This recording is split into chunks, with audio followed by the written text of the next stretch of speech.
CISF Vande Mataram coastal cyclothon 2026 का आयोजन करने जा रहा है। साइक्लोथॉन के दूसरे संस्करण को लेकर क्या है पूरा कार्यक्रम, ये रिपोर्ट देखिए।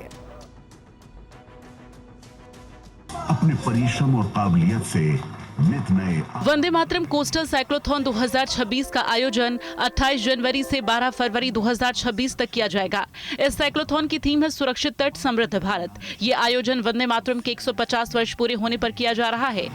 ईस्ट कोस्ट और वेस्ट कोस्ट दोनों की तरफ से ये साइक्लोथॉन शुरू करेंगी और जैसा हमने पहले भी बताया आप लोगों को कि कोशिश ये है कि इस माध्यम से हम देश के कोने कोने में मतलब जो हमारे बिल्कुल रिमोट विलेजेस हैं कोस्टल एरिया में, वहां तक भी हम जाकर के उन लोगों के साथ एक संपर्क स्थापित करें। भारत की तटीय सुरक्षा देश की अर्थव्यवस्था और राष्ट्रीय सुरक्षा से सीधे जुड़ी है।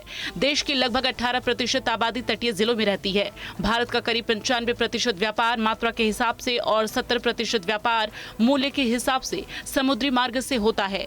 तट रेखा पर 3300 से ज्यादा तटीय गाँव, 12 प्रमुख बंदरगाह और 200 से अधिक छोटे पोर्ट स्थित हैं।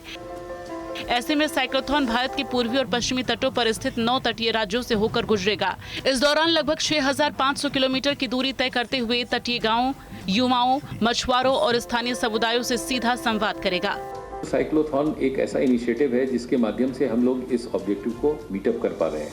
हम लोग रीच आउट कर रहे हैं स्टेट गवर्नमेंट को, जैसा मैंने आपको बताया कि हमने सभी स्टेट पुलिस को रीच आउट किया है और उनकी इसमें बहुत बड़ी इसमें सहभागिता है।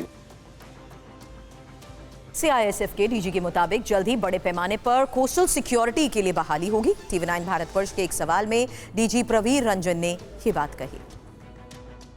नौसेना अग्निवीर के रूप में अपना कार्यकाल पूरा करने के बाद कुछ अग्निवीरों को भविष्य में सीआईएसएफ की बंदरगाह और समुद्री सुरक्षा में तैनात किया जा सकता है। सीआईएसएफ के डीजी के मुताबिक इसे लेकर एक ब्लूप्रिंट पर काम किया जा रहा है। तो एक अपना अलग से पोर्ट सिक्योरिटी का वर्टिकल तैयार करने का भी भारत सरकार ने निर्देश दिया है, जिसकी हम तैयारी कर रहे हैं।